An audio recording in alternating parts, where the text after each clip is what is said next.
आप अगर किसी भी धर्म ग्रंथ में लिखा है तो आप दिखाइए, पढ़वाओगे क्या जबरदस्ती? आपने पढ़े हैं क्या श्रीमद् भागवत गीता रामचरितमानस? आपकी होगी, मेरी विचारधारा मेरे देश के हित में आप एक्स्ट्रा मत बताइए मुझे। बढ़ाना चाहते हैं देखिए कि हाँ हिंदू राष्ट्र देश भारत बनना चाहिए तो मैं समर्थन करूंगी, अगर संविधान नहीं कहता तो मैं नहीं करूंगी, क्योंकि इन्होंने कहा है कि जातियां जो है वो ब्राह्मण ने बनाई है, भगवान ने नहीं, क्योंकि ये गीता को गलत ठहराया है। श्रीमद् भागवत गीता में लिखा हुआ है चातुर्वर्ण्य मया श्रेष्ठम गुण कर्म विभागस्य तस्य कर्तारमपि न विद्ये कर्तारम वयम्।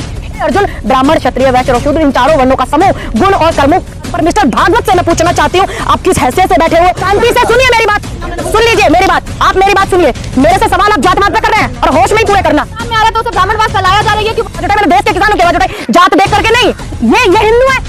अब मैं कह सकती हूँ खुले मंच से कि ये हिंदू नहीं है, अपने समाज के खिलाफ उल्टा सीधा बयान बोलता है, जिसको तहजीब नहीं, जिसने श्रीमद् भागवत गीता नहीं पढ़े, भागवत को हम हिंदू वाले संगठन वाले हैं कैसे? लेकिन बाबा रामदेव ने जो कहा है कि मुस्लिम नमाज 5 टाइम की नमाज पढ़े उसके बाद चाहे कुछ भी करे, लव जिहाद करें या कुछ और करें। देखिए किसी भी ग्रंथ में ये नहीं लिखा हुआ पता है कि चाहे वो कुरान हो, चाहे वो बाइबल हो, और चाहे वो गुरबानी हो, चाहे वो श्रीमद् भागवत गीता हो, रामचरितमानस हो, किसी भी धर्म ग्रंथ में ये नहीं लिखा। आपने पढ़ी होगी, मेरे धर्म ग्रंथ है, मैं उन्हें पढ़ती हूँ, सम्मान सबका करती हूँ, मैं सम्मान करती हूँ सबका, लेकिन पढ़ती हूँ अपने ग्रंथों को। कहीं ये नहीं लिखा है, मैं दावे के साथ कह सकती हूँ इस बात को। आप अगर किसी भी धर्म ग्रंथ में लिखा है तो आप दिखाइए, सुन लीजिए। नहीं, आप क्यों? अगर किसी का मन है पढ़ने का तो पढ़ेगा, आप पढ़वाओगे क्या जबरदस्ती? आपने पढ़े हैं क्या श्रीमद् भागवत गीता रामचरितमानस? पढ़े आपने? अगर आपने पढ़े हैं तो आप मुझे बताइए, एक भी आप दुआ बताइए, और मैंने तो ईमानदारी के सच बोला कि मैंने नहीं पढ़ा। दूसरी बात, किसी भी धर्म ग्रंथ में नहीं लिखा कि आप इन्हें पढ़ करके कोई गलत काम कीजिए। एक व्यक्ति गलत काम कर सकता, ग्रंथ नहीं कर सकता, ना धर्म करता। पागल हो गई, समझ में ना आ रही हिंदी? नहीं, आपको जवाब दिया, समझ में नहीं आया। यू आपसे पूछा रहे, मैंने इतना सुंदर जवाब दिया। मैंने आपको बताया किसी भी ग्रंथ में नहीं लिखा कि आप गलत काम करें। व्यक्ति गलत हो सकता है, इंसान की सोच गलत हो सकती है, ना धर्म गलत हो सकता है, ना धर्म ग्रंथ गलत हो सकते हैं। समझ नहीं आ रही इतनी बात? अच्छा, दूसरा सवाल कीजिए। ऐसा बयान क्यों दिया जा रहा है? ये बात उनसे पूछना। मेरी शकल मिला है क्या रामदेव जी से? जरा दिखाओ, जरा फोन में देखो, मेरी मिलती है क्या शकल? नहीं मिलती ना, मैं रामदेव नहीं हूँ ना। आप उनसे लेके आना इस बात का जवाब, वो अपना वक्तव्य देंगे। आपकी होगी, मेरी विचारधारा मेरे देश के इतना, आप एक्स्ट्रा मत बताइए मुझे। क्यों, इसमें क्या गलत है? मैंने सही बोला है? आपका टिकटॉक वीडियो है गलत तो है, रहेंगे और तो लाखों वीडियो मेरे वायरल है दुनिया की। देखिए सुनिए, मैंने उस बात के लिए बोला, मुझे ये नहीं पता था कि जमा करने को क्या कहते हैं, और मैं इस बात पे बयान अपना दे चुकी हूँ 4 बार, आपको नहीं दूंगी। मुझे लगा कि जमात का मतलब जमा होना, इकट्ठा होना, मुझे पता नहीं था, और मैंने अपनी गलती को गलती माना और माफी मांगी जिसकी भावनाओं को ठेस पहुंची। और आप इसी मुद्दे को अगर भुनाना चाह रहे, मैं भुनाने नहीं दूंगी। 7,000 करोड़ का बाबा रामदेव का भी डाउन हुआ, तो क्या लगता है हिंदू मुस्लिम करके शेयर बढ़ाना चाहते हैं? देखिए मैं बताती हूँ, अब शुरुआत हो गई है, शुरुआत हो गई है।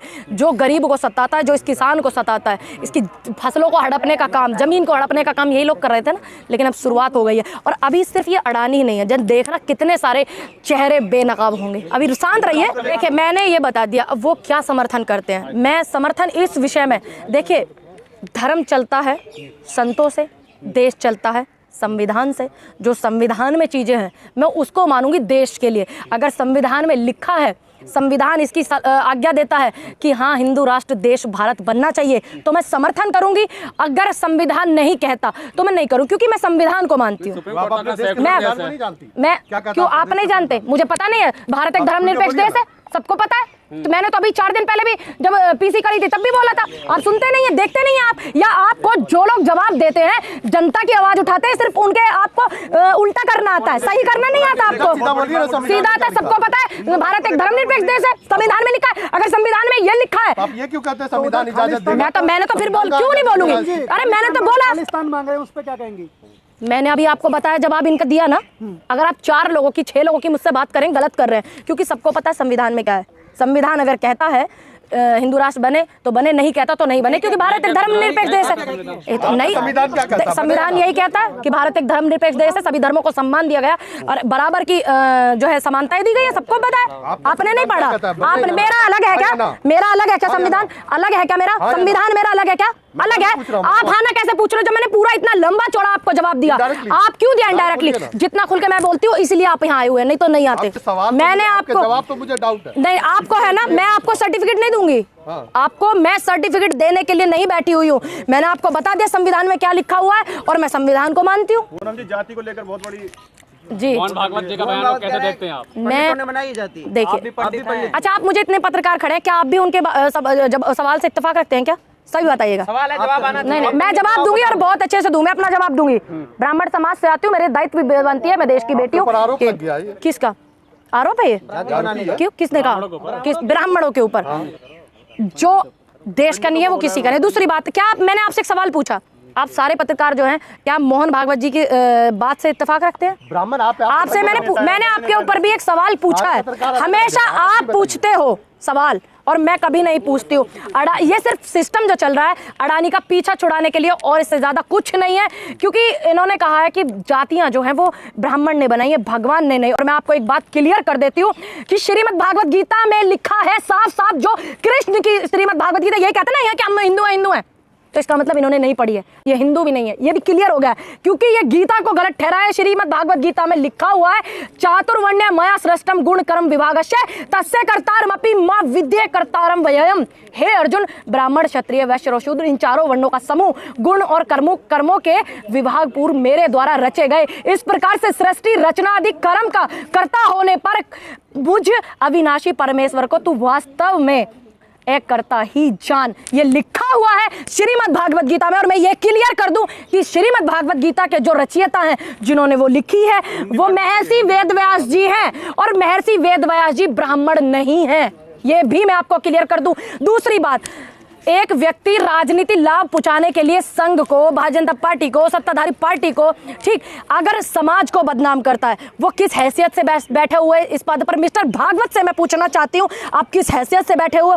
आपको तमाम लोगों ने जब सपोर्ट किया, जब आपको खुद के घर ने सपोर्ट किया। दूसरी बात, क्या नहीं किया ब्राह्मणों ने भाई देश के लिए? एक व्यक्ति गलत हो सकता है, अगर कोई व्यक्ति ये कहता है कि उस मुस्लिम लोगों ने ये कर दिया, तो हमेशा मैं कहती हूँ कि एक व्यक्ति ने गलत किया। शांति से सुनिए मेरी बात, पहले जवाब मेरा पूरा नहीं हुआ, और यहाँ हूँ तो आपको पूरा अच्छे से जवाब देकर जाऊंगी।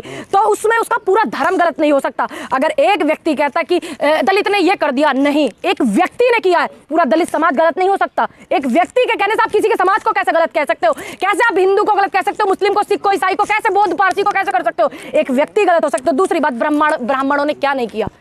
जो आज की ये राजनीति चल रही है, जिसको ये चाणक्य नीति कहते हैं, चाणक्य कौन थे? ब्राह्मण थे ना?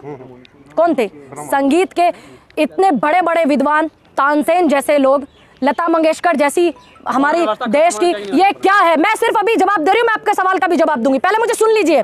दूसरी बात, सबसे पहले क्रांतिकारी आप बताइए मुझे, आपके परिवार में से कौन थे देश के? बताइए कौन थे आपके परिवार में सबसे पहले क्रांतिकारी? अब मुंह में दही जम गया क्या? सुन जाइए, सुनिए, हाँ जवाब दीजिए। हर एक भारतीय। बहुत सुंदर जवाब। लेकिन जब बात आप मुझसे बिरादरी की, समाज की करते हैं, तो ईमानदारी से जवाब दीजिए। सबसे पहले आप ही कर रहे हैं मुझसे यहाँ पे सवाल, आप देश के सिस्टम पे नहीं कर रहे। सुनिए, ब्राह्मण है, बिल्कुल विरोध करती हूँ उनका, ठीक, उन्होंने जो जवाब दिया या गलत दिया, और आपने बात को घुमा दिया कि हर एक भारतीय है। मुझे जवाब पसंद आया, लेकिन मुझे और भी पसंद जब आता कि जब आप सवाल मेरे से जातिवाद पे कर रहे हो और आप ये बोलते कि सबसे पहले क्रांतिकारी, एक मिनट, मंगल पांडे जी थे, आप ये कहते, वो भी एक ब्राह्मण थे, ठीक। सुनिए, मंगल पांडे जी से पहले कोई किसी ने शहादत नहीं दी। सुनिए, शहादत दिया, क्रांतिकारियों में उनका नाम आज भी आता है। सबसे पहले आप पढ़ लेना, आप पढ़ना पहले, तब मुझे बताना। आप पढ़िए, आप पढ़िए, ठीक है, कर लेना। दूसरी बात, मैं ये कहूंगी, चंद्रशेखर आजाद कौन थे? जब आप मुझसे जातवाद पर सवाल कर रहे हैं, मैं इसलिए जवाब दे रही हूँ, हालांकि मैं नहीं देती हूँ जातवाद पर सवाल। चंद्रशेखर आजाद, झांसी की रानी कौन थे? इतने संस्कृति को बचाने वाले, लिखने वाले, जितने भी हमारे लिखे गए संस्कृत में, ये किसने? दूसरी बात, आप जब भी मुझसे मुद्दों की बात करते हो, मैं हमेशा यही बोलती हूँ कि आप मुद्दों की बात कीजिए, जात बरादरी की मत कीजिए, मेरा एक भी वीडियो। और दूसरी बात, जो आज मौजूदा दौर चल रहा है, पत्रकारिता पे आप आ जाइए।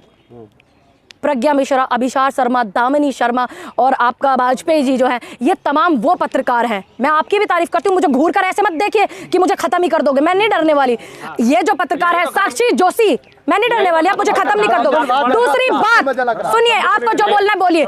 तीसरी बात, मैं आपको ये बोलूंगी, क्या इन्होंने जब भी पत्रकारिता का धर्म निभाया है, ये देख करके निभाया कि वो देश की बेटी का बलात्कार हुआ है तो वो ब्राह्मण है कि नहीं? नहीं, उसने देश की बेटी देखकर इन सभी पत्रकारों ने आवाज उठाई। देश की बेटी, देश के किसान, सुनिए बात, सवाल सब, आप मेरे से सवाल सुनिए, सुन लीजिए मेरी बात, आप मेरी बात सुनिए। मेरे से सवाल आप जातवाद पे कर रहे हैं, और होश में ही पूरे करना। जब बात आप कर रहे हैं, क्या इन्होंने किसानों की आवाज उठाई थी? सभी लोगों ने किसानों को सपोर्ट किया था। ये देख करके आया था किस जात के, किस धर्म के? नहीं, ये देखा था कि देश के किसान है, युवा बेरोजगार था, जब ये बेरोजगारी की आवाज उठाते हैं, ये जात देख करके उठाते नहीं।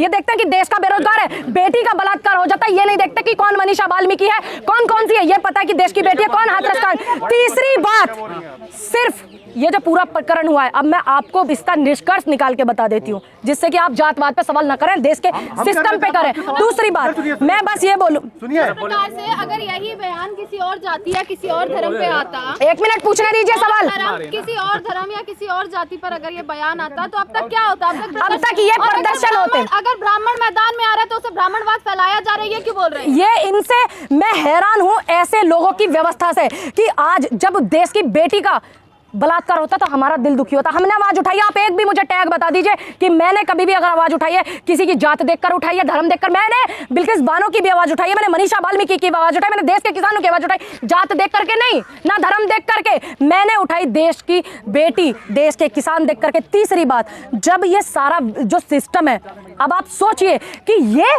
हिंदू है। अब मैं कह सकती हूँ खुले मंच से कि ये हिंदू नहीं है, ये नकली हिंदू हैं, क्योंकि इन्होंने श्रीमद् भागवत गीता नहीं पढ़ी। अगर ये पढ़ते, ये कृष्ण को गलत ठहरा रहे हैं। अपने आप को हिंदू कहने वाले लोग ये ठाकुर जी को गलत ठहरा रहे हैं, मेरे कान्हा जी को, जिन्होंने श्रीमद् भागवत गीता पढ़ी, जिनके इतने कच्चे किस्से और जिनके नाम ले लेकर के ये राजनीति करते, जिनके नाम ले लेकर के ये बकवासें करते टीवी पे बैठकर, ये उन्हीं को झूठला ठहरा रहे। इसका मतलब ये हिंदू नहीं है। तीसरी बात, 2024 का चुनाव है, 2024 के, अब मैं इसी प्रकरण पे आ रही हूँ जुनैद भाई। हाँ, मैं वही प्रकरण पे आ रही हूँ। अच्छे से पता है कि भारतीय जनता पार्टी से ब्राह्मण दूर हो रहा है 24 के चुनाव में, ये सबको पता है। इसी को एक ब्राह्मण जब बयान देता है, ये देखिए कि एक ब्राह्मण अपने समाज के खिलाफ उल्टा सीधा बयान बोलता है, जिसको तहजीब नहीं, जिसने श्रीमद् भागवत गीता नहीं पढ़े, जिसने अपना ग्रंथ नहीं पढ़ा, मिस्टर भागवत को मैं हैरान हूं। मैं उनकी उम्र पे दुर्लालत भेजती हूँ, उनके ज्ञान पे मैं दुर्लालत भेजती हूँ, ठीक, कि उनको अपने समाज का, अपने धर्म का ज्ञान नहीं है, तो वो कैसे कहते हैं कि हम हिंदू वाले संगठन वाले हैं? कैसे कहते हैं? हाँ, हिंदू राष्ट्र की मांग, किस हैसियत से, किस हैसियत से? अगर वो किसी हैसियत से करते तो उनको पहले पूर्ण रूप से हिंदू सनातनी ग्रंथ पढ़ने होने चाहिए, उनको पता होना चाहिए, उनके ज्ञान जो है वो अधूरा है। तीसरी बात, इसका पूरा जो निष्कर्ष है, इसका जो फायदा और नुकसान आपने मुझसे भी किया सवाल, ठीक, ये सबको पता है कि सत्ता 24 में जो है परिवर्तन होने वाला है, चुनाव आने वाला है। ऊंट किस करवट पे बैठे अभी कुछ नहीं पता, लेकिन हम आंकड़े लगा सकते हैं। आप पत्रकार हैं, आप भी आंकड़े लगा सकते हैं। अब 24 में चुनाव है, एक ब्राह्मण से, क्योंकि उसको कोई लेना देना नहीं, ना समाज से, ना देश से, ना हिंदू से, ना किसी चीज से, सिर्फ उसको अपना सत्ता का सुख भोगना और सिर्फ उसको राजनीति करनी। एक चिंगारी डाल दी। अभी तक क्या होता था भाई? जुनैद भाई आप बताइए, आप इतने सारे इंटरव्यू लेके आते, हिंदू मुस्लिम होता था क्या? नहीं होता था। आज भी होता है ना। जब इनका वो सिस्टम नहीं चला तो ये दलित ब्राह्मण इस ओछी राजनीति पर आ गए हैं। इनको कोई लेना देना नहीं, ना बरादरी से, ना समाज से, ना धर्म से, ना देश से। और 24 में चुनाव है, ब्राह्मण जा रहा है बीजेपी से दूर, और ये लुभाने का काम कर रहे हैं दलित को, ये लुभाने का काम कर रहे हैं ओबीसी को, ये लुभाने का काम कर रहे हैं और वर्गों को लुभाने का ये काम कर रहे हैं। लेकिन मैं और वर्गों से यही कहूंगी कि आप ये भी आलम मत भूलना कि जब संविधान जलाया गया था तो इनके इर्द गिर्द वाले लोग और ये लोग शामिल थे। जब बेटियों के बलात्कार हुए, हॉस्पिटल में जगह नहीं दी गई मनीषा वाल्मीकि जैसी बेटी को, हाथरस जैसा कांड हुआ, तमाम ऐसे कितने, औरैया, मुरादाबाद, कितने बिहार के कितने कांड है, सब तमाम, चाहे वो कोई भी लगा लीजिए। तब कितनी तो इनकी मंत्रिमंडल में महिला बैठी हुई बोल रही थी, सबके मुंह में दही जमा हुआ था। जब अपनी बेटी की बात आई ना, वो जो ताई है कि संसद में बोला बिल आ रही, और जबकि उनकी बेटी का रेस्टोरेंट क्या था, क्या सब कुछ सामने आ गया था, ठीक। लेकिन मैं ये कहूँगी कि ना तो उनकी ममता एक बेटी के बलात्कार पर जागी, ना उनकी ममता बेटी रो रही आंसुओं से चीख चिल्ला रही उस पर जागी, ना देश की व्यवस्था पे। और मैं आप लोगों पत्रकारों से मैं बस इतना ही कहूँगी जी, भारतीय जनता पार्टी से 24 में ब्राह्मण दूर हो रहा है, इसलिए और लोगों को लुभाने का काम कर रहे हैं। अभी तक हिंदू मुस्लिम करते थे और अब ये दलित ब्राह्मण कर रहे हैं। और ये सबको पता है कि देश हित में, देश की लड़ाई में सभी लोगों का योगदान है। और आज भी ये सबको पता है कि देश हित में सभी लोग करेंगे। आप पे सर्टिफिकेट करा क्या, आप पे साइन, आप लेके आए क्या इंटरव्यू उनका? आपसे पहले क्या था? अब सभी 24 का चुनाव आ रहा है, आपसे पहले बताइए ना, आप लोग बताइए ना क्या था, बताइए, आप बताइए ना, आप बताइए। मैं सिस्टम को सपोर्ट करती हूँ, मैं गलत सिस्टम के खिलाफ हूँ। और दूसरी बात, आप बना के रखना चाहते हैं बड़ी व्यवस्था को, ये बताइए। देखिए, मैं तो सिर्फ वो व्यवस्था बनाना चाहती हूँ जिससे मेरे देश का सम्मान बढ़े, मेरे देश का भाईचारा बढ़े, मेरे देश का प्रेम बढ़े। दूसरी बात, बेरोजगारी, इसके मुद्दे आप उठाइए। मेरा निवेदन है आपसे, देश की मीडिया जो कर रही है वो बड़ा सिस्टम गलत कर रही है, आप लोगों को बहुत लोग देखते हैं। आप शिक्षा पे बात कीजिए, आप स्वास्थ्य सुविधाओं पे कीजिए।